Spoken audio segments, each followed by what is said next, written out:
This episode of Internet Today is brought to you by ExpressVPN. Ladies and gentlemen, we got him. As you're all aware, we've covered the Tampa Bay megachurch, The River, and its very unfortunate-looking pastor, Rodney Howard-Browne, frequently over the past couple of weeks because of their absolute refusal to abide by even the most basic rules of human decency while in the midst of this pandemic.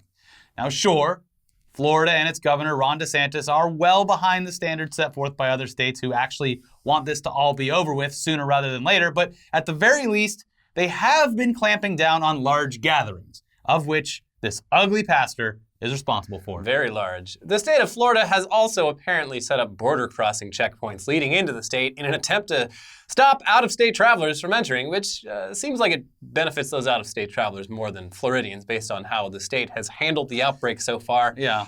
We'll know in a week or so, but that's getting off track a bit. Back over to Pastor Rodney, ugly person inside and out. As you probably remember, he's the guy who not only refused to close his megachurch during the outbreak, but actually encouraged everyone in attendance to shake hands and give each other hugs to show off how God was protecting them and how safe it was to attend his church. He called it the safest place to be. Exactly.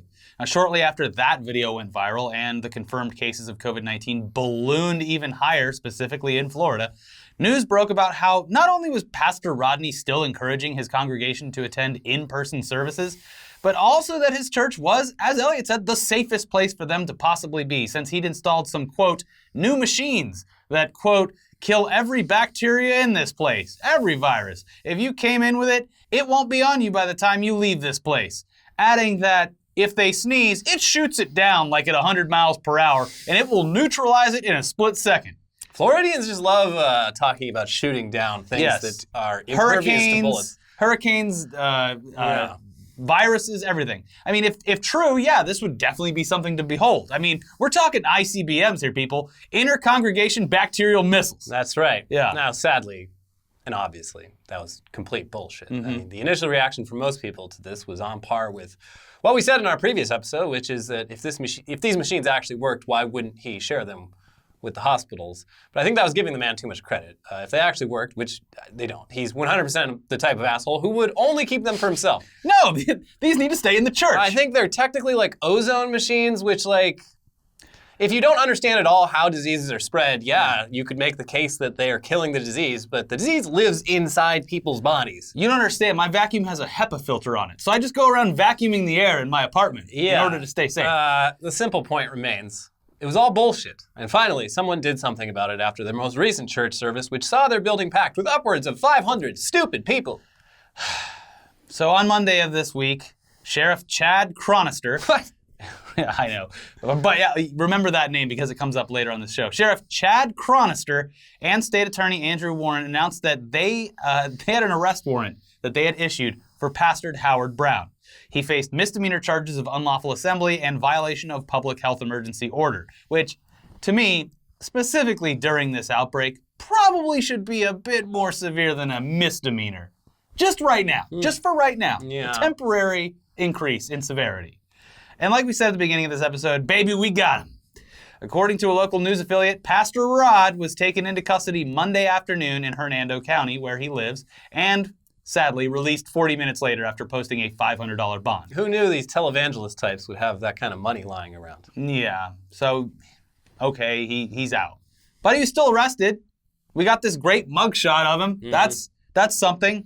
Hopefully he's going to face consequences for putting not just hundreds of people at his church in jeopardy, but also everyone that they interacted with, and then the people that those people interacted with, and so on and so forth. I mean, you would hope there'd be justice for something. Especially if he continues to just flout the rules and say, come on down. Well, even so, I mean, it's very easy to track these people who are part of his congregation, and if people start dying as a result of this, you would assume that he might face manslaughter charges somewhere down the line. All those people should have tithed more. We've gone over this. The problem is you only get saved if you tithed at least $500. That's you have right. to post his bond every service. God has a price. So yeah, this piece of shit, he could have potentially spread the virus to tens of thousands of people already because he's a lying snake oil salesman and a total piece of shit that cares more about that tithing than actual human lives. Knowing Florida, though, it's unlikely he'll actually end up doing more than paying a fine or something. And even if he got community service, he'd just count his sermons towards that. You see? It's a community service. They'd probably be totally fine with that. So, yeah. If George Zimmerman and Casey Anthony can get away with it, by God, this pastor can kill thousands. Florida. Yeah. Anyways, speaking of local Tampa Bay Sheriff Chad Chronister, he's actually made national news twice in one day, if you can believe it. First, for snatching up Pastor Rod, but also because he's put the focus back on a local mysterious disappearance case that's over 20 years old, thanks to Netflix's Tiger King, which I watched the entirety of You finally watched it, in one sitting last night. Good. What'd you think? It ran a little long, but absolutely insane. Yeah. No one in the entire thing has any of my sympathy. They're all terrible people, but yeah, it's a wild story. Well, at this point, we're pretty sure that people are as sick of hearing about the Tiger King documentary series as they are hearing about the coronavirus, but here we are.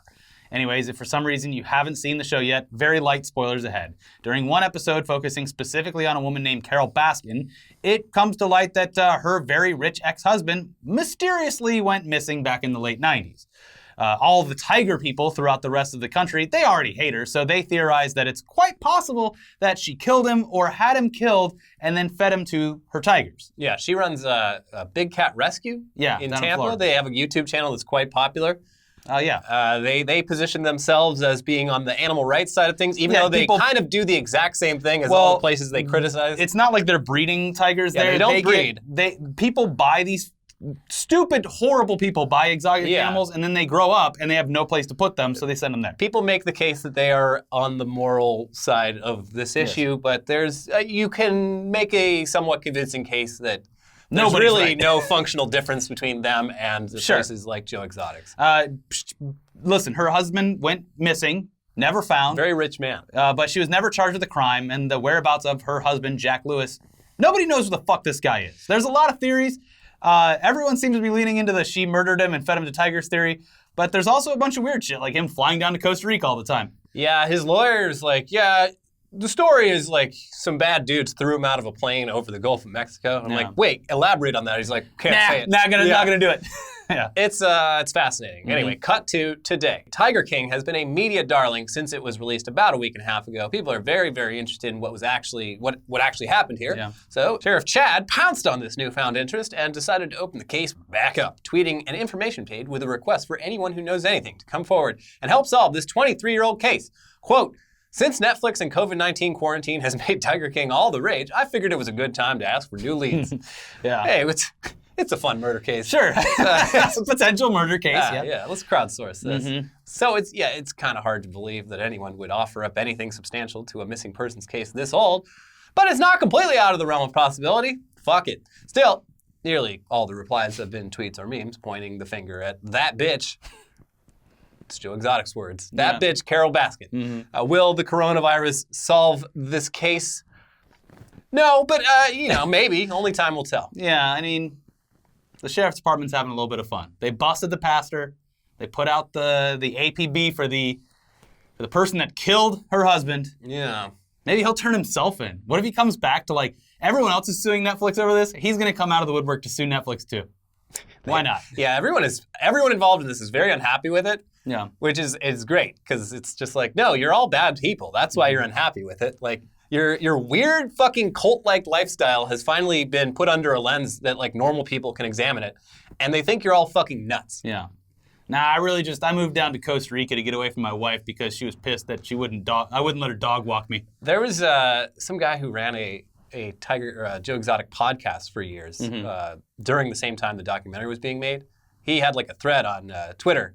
And one of the posts was just the guy she dated after her husband, but before her third husband, also took out a restraining order on her because he feared for his life. Yeah, everyone seems to hate her and thinks she's actually a fucking jerk. That's saying a light word on her. She gives off some bad vibes. Very bad vibes. Yeah. My favorite part, I think, of the documentary, though, and I love that people have been pointing it out, is without spoiling it, there's a pretty severe accident that happens on his property. Oh, my God. And the first thing he does is put on, a fucking dope-looking medical jacket. Yeah. Anyways, let's take a quick break to thank today's sponsor before we get in the rest of the news. And today's sponsor is ExpressVPN. Thank you for supporting the show. And we all know how ExpressVPN protects your privacy and security online, right? But here's something that you might not know. You can also use ExpressVPN to unlock movies and shows that are only available in other countries. Yeah. And what better time than now to do it? Most of us are stuck at home, so it's only a matter of time until you run out of stuff to watch on Netflix. So in the normal case, what are you going to do? Oh. Maybe you'll go and check out what other countries have for options for your favorite streaming services. Maybe UK's Netflix has something that'll tickle your fancy. Here's how it works. You just fire up the ExpressVPN app, you change your location to, I don't know, the UK, you refresh Netflix, that's it. You're probably going to change it to Japan, though, knowing we all know. weirdos. ExpressVPN, it hides your IP address and lets you control where you want sites to think you're located. You can choose from almost 100 different countries, so just think about all the Netflix libraries that you can now go through. If you love anime, I know you do, you can use ExpressVPN to access Japanese Netflix and be spirited away by all the content. But it's not just Netflix. ExpressVPN works with any streaming service. Hulu, BBC iPlayer, YouTube, you name it. There are hundreds of VPNs out there, but the reason you should use ExpressVPN to watch shows is that it's ridiculously fast. There's never any buffering or lag. You can stream in HD, no problem. ExpressVPN is also compatible with all your devices, phones, media consoles, smart TVs, and more. So you can watch what you want on a personal device or on the big screen, wherever you are. If you're in China, you're already using ExpressVPN to watch us right now. That's right. Now, if you visit our custom link, expressvpn.com/todaydaily, you can get an extra 3 months of ExpressVPN for free. Support the show, watch what you want, and protect yourself with ExpressVPN at expressvpn.com/todaydaily. That is expressvpn.com/todaydaily. Link down in the description as well. Thank you for sponsoring today's episode. Now, let's get back into the news. So, during this time of crisis, a lot of companies and businesses across the country are chipping into the war effort. I mean, hell, even Trump brought out the MyPillow guide to address the nation. Today, during his coronavirus daily briefing, he committed his pillow company to producing 50,000 masks a day before asking all Americans to please thank God for Donald Trump and to make sure we all read our Bibles and pray every day. Cool, very cool. It was so great seeing Mike Lindell, the MyPillow guy, former crackhead, addressing the nation. And listen, it's great. Masks are great. Yeah, the masks, thank you so much. Being proselytized too on a direct feed from the White House. Yeah. A little weird. Not really what I'm about, but hey, I'll take the masks. Thanks. That's cool. But anyway, there is one company that is lending a hand to the fight against COVID-19 that we really didn't see coming thanks to a fetish that we didn't know existed, but are not entirely shocked by. No. The medical fetish community, they have come to save the day. Yeah, when I find out about new fetishes, like vor, Get it out. This one, I'm like, yeah, I could totally see this being a fetish. It's Sure, cool, yeah. So yeah, no judgment at all. We're not ones to judge. Even the vor people, we're like, you do you, just keep it away from me. No judgment at all, though, but there's apparently a somewhat large community of medical fetishists out there who like to roleplay as doctors and nurses in order to get off. Totally fine. Hell, according to the old trope, most people's first sexual experience is playing doctor. That's true. So it's not surprising that sometimes that would carry over into a full-blown fetish. Anyways, today we thank these medical fetishists and their hunger for accurate role-playing fashion because a company that specializes in medical fetish, kink, and roleplay has answered a desperate call from government officials over in the UK to help provide them with their gear, even though the company, they found it pretty depressing that they had to even do such a thing. They are sad. They're making the ultimate sacrifice. I know. In a series of tweets sent out by the MedFet UK Twitter account, they said the following. Today, we donated our entire stock of disposable scrubs to an NHS hospital. It was just a few sets because we don't carry large stocks, but they were desperate, so we sent them free of charge. We don't usually do politics on Twitter, but here's a short thread. When you see someone from the government saying the NHS is getting what it needs, that is a lie.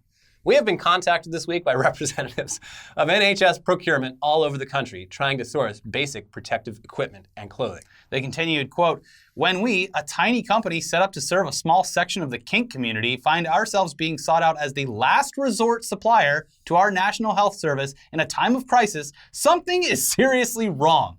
In fact, it's scandalous. Yeah. Let's be under no illusions. This is the result of a decade of chronic underfunding and cuts, which has left the NHS barely able to cope under normal circumstances, much less when faced with the onslaught of a global pandemic. It did not and should not have to be this way. So, when it's all over, and the doctors, nurses, and other staff have done an amazing job, as they undoubtedly will despite the circumstances, let's not forget or forgive the ones who sent the NHS into this battle with inadequate armor and one hand tied behind its back. Damn! I know. Fucking spitting fire from the fetish site. So medical fetishist community, thank you for your service. We're sorry that it came to this, but you probably save more than a few lives with your generous donation. That is a kink I will not be shaming. No, absolutely no shame. That is a kink I will be saluting. I salute this kink. Moving on, though, considering that the rules of lockdown tend to be a bit of a mystery to some people, especially because everyone's rules are different and either more or less strict than others, there has been a lot of confusion from people about what they're actually allowed to do while on lockdown. Generally, the rules are just stay inside if you're not part of an essential business or service like us. Yeah. Generally, you can go outside and go for a walk if you practice strict social distancing. Yeah, that doesn't mean stepping aside while someone walks the other way. It means crossing the street, probably. Like, you need that 6-foot bump. Yeah, get in the gutter. It seems as though going for a drive in your car is fine for the most part, as long as you don't get out of it and start touching things or people. But that's America. Over in France, things are a bit more strict. And a lot of people over there don't have cars the size of a small apartment to drive around in anyway. So they're getting a bit stir-crazy, understandably. This has led to an influx of calls to local police departments over there. Yeah, according to French police, a lot of these calls, whether they end up attempting to report someone or ask a valid question, they can be just boiled down to people being very lonely and just wanting someone to talk to. That's what they said. They're like, especially after the evening news, when new guidelines and updates are released, we get an influx of calls of people that are just kind of worried and want to just talk to someone that can calm them and ease their worries. Damn. It is sad. I mean, it also isn't a great reason to tie up the emergency services. But yeah, that's what people are doing. And even though most of the questions or requests are mundane things like, can I take the trash out? Or can I walk my dog? Or my neighbors seem to be having friends over. Can you please arrest all of them? Come on. There's definitely a few odd ones as well. The arrest my neighbors thing, it seems like, I mean, I'm sure that it happens, but it also seems very vindictive. Like, you can just call and be like, no, I swear, there was like a dozen people over there 20 minutes ago. You just missed them. Yeah. Arrest my stupid neighbors. At least in France, like, it's not the same as here, where in America, there's a non-zero chance when you call the cops about anything that it's going to result in someone dying. Yeah. In France, it's like, that's probably not going to happen. Yeah, you have a 50-50 shot in America. Either the cops won't show up at all, or they'll show up and kill everyone. Yeah, it's like, there's been so many situations as an adult where I'm like, man, this homeless man screaming outside of my apartment, it would be nice if he was gone, but if I call the cops, he's probably going to attack them and get killed, and it'll be my fault. So I guess I'll just put some headphones on. Anyways, various police officials in France have told a European news outlet that they're also getting questions like the following. A stranger caressed my horse. Is there a risk it is contaminated with coronavirus? You got a horse? Well, people outside of cities have horses. Yeah, that's true. Horses getting caressed by strangers? Yeah. That's a little bit weird. Get your fucking grubby hands off of my horse, mon ami. Another one is, after my divorce, I managed to find someone, but he lives 25 kilometers from my home. How can we do it under lockdown? Ma'am, please. This is for emergencies only. Man, like, your randiness is not an emergency. Teledildonics should be a lot further along by now, and it's not. Yeah. And that's a real shame. Yeah. Probably the most striking of all, a woman who, quote, wanted to know if her husband could, as usual, spend the weekend with his mistress. Now that's the France I know. Exactly. I have a question. Listen, I've been spending all week with my husband. It's getting old. He's got a mistress. Yeah. I'm aware of her. Can he please go see her? We adopted a very functional, non-traditional, polyamorous situation here that benefits all parties. Don't kink shame me. Can my husband please go? That's cool. Anyways, don't hog up the emergency numbers with stupid questions, no matter where you live, please. Typically, your local government, your federal government, whatever, they're going to have information or tips regarding what level of lockdown or quarantine you're under somewhere on their websites. Yeah.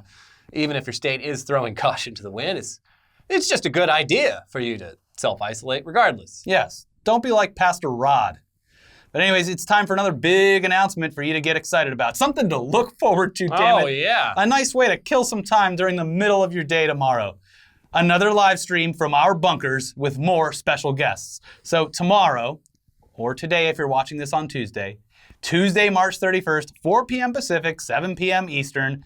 Check your local listings. Otherwise, there's ways to see the time. Go to Google. We're going to be joined by Adam and James from Funhouse. And we're pretty sure that Elise will probably be there too because her and James are married. They can't really leave the house. Wait, they're not brother and sister? Anyways, so I would assume that Elise will pop up. We'll just pressure her to walk over to the camera and join in on all the fun. We're going to have a nice, relaxed hangout session live, and you can all watch us do that. Just a couple of old friends chatting it up while strangers watch all across the world. Yeah.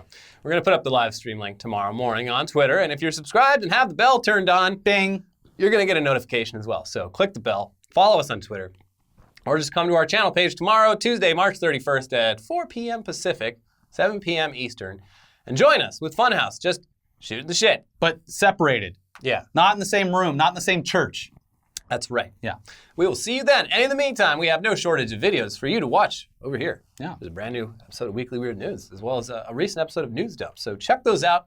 We will see you tomorrow live with Funhouse. Yes. Bye-bye. Bye.